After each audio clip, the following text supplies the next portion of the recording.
Kata Nabi SAW, sesungguhnya pengobatan yang paling utama yang kalian lakukan, inna afdhala ma tadawaitum bihi al-hijamah. Sesungguhnya pengobatan yang paling utama, afdol. Afdol itu kan utama, paling ultimate lah gitu kan. Yang kalian kerjakan adalah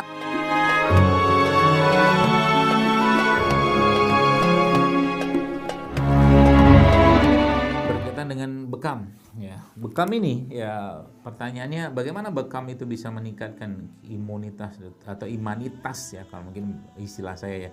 Ya tentunya sepanjang dia meyakini dari bekam itu adalah sebuah bentuk pengobatan yang ada jaminan Allah dan disebutkan oleh Nabi SAW, maka itu akan meningkatkan keimanannya dia gitu kan. Contoh kan begini. Kata Nabi SAW, sesungguhnya pengobatan yang paling utama yang kalian lakukan, inna afdhala ma tadawaitum bihi al-hijamah. Sesungguhnya pengobatan yang paling utama, afdol. Afdol itu kan utama, paling ultimate lah gitu kan. Yang kalian kerjakan adalah berbekam. Kalau utama itu kan berarti keutamaannya banyak. Dari mungkin kita ditambahkan rasa cinta kita pada Allah ya, pada Rasulullah tentunya ya, pada agama ini ya. Kemudian juga Allah memberikan keutamaan yang lain, misalkan disembuhkan. Itu Nabi SAW jelaskan juga dalam hadis yang lain. Kata Nabi SAW, kesembuhan itu ada 3 hal. Pertama dengan bekam ya. Syifa'u fi salasatin, syarbatil asal wa syartahtil mijam, ya minum madu, berbekam dan kek. Jadi situ disebutkan ada 3. Salah satu itu bekam. Maka ada janji Allah di sini. Janji-janji ini kita tagih ya kepada Allah dalam bentuk doa kita, ya Allah, aku berbekam ini karena Engkau, aku berbekam ini karena ini contoh Rasulullah SAW, dan aku memohon kesembuhan darimu dari keberkahan pengobatan ini. Kan boleh banget bos sekalian. Justru malah itu sangat baik dalam meningkatkan keimanan kita dan meningkatkan imunitas kita. Apakah bekam meningkatkan imunitas? Jelas.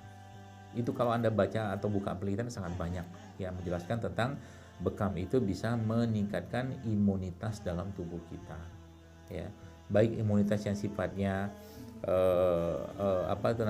bawaan ya, kemudian ada imunitas yang sifatnya dapatan. Ya, dua-duanya tuh dengan bekam diaktifasi. Bahkan dalam sebuah penelitian yang saya dapatkan dari salah satu peneliti bekam ya di Indonesia ini, ternyata luar biasanya itu bahkan sel-sel imun ya yang biasanya itu keluar pada saat orang itu terkena penyakit berat seperti kanker, autoimun, bahkan HIV atau HIV atau AIDS, itu ternyata dengan bekam sel imun itu juga keluar. Kan dahsyat banget. Artinya ya kayak itulah ya, kayak ada kerusuhan kecil yang datang itu misalkan Kopassus gitu itu. Ibarat kata ada kerusuhan kecil, ada 5-10 orang mungkin di kampung yang datang itu misalkan marinir misalnya, pasukan khasnya TNI misalnya itulah.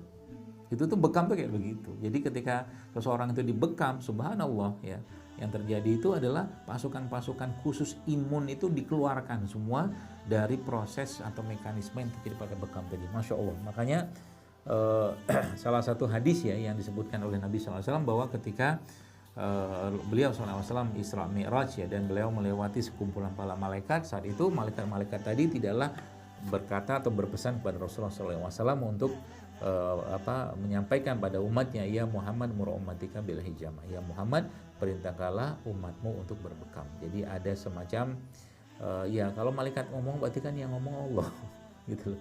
Arti seperti perintah Allah untuk berbekam kepada kita semua, yang Nabi dalam sebuah riwayat hadis yang lain menyebutkan bahwa berbekam pada tanggal 17 atau 19 atau 21 pada bulan Islam ya, itu akan menghilangkan penyakit. Masya Allah kan, luar biasa kan efeknya. Saya kira mungkin